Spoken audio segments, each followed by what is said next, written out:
मेरो यो स्थानीय तहको निर्वाचनको घोषणापत्र तयारी गर्ने एउटा पिकमा छौँ अहिले।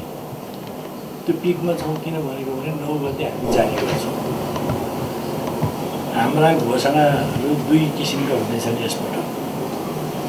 एउटा केन्द्रबाट जारी गरिने घोषणापत्र हुनेछ। त्यो घोषणापत्रमा चाहिँ नेकपा एमाले स्थानीय तहमा निर्वाचित भइसकेपछि स्थानीय सरकारमा नेतृत्व प्राप्त गरिसकेपछि कुन कुन क्षेत्रमा कसरी काम गर्छ भन्ने कुराको एउटा नीतिगत निर्देशनको रूपमा जारी हुनेछ। हाम्रा नीतिगत रूपमा प्रतिबद्धताहरू हुनेछ र त्यही प्रतिबद्धताको आधारमा उभिएर 753 एउटा पालिकाले प्रतिबद्धता पत्र जारी गर्नेछ।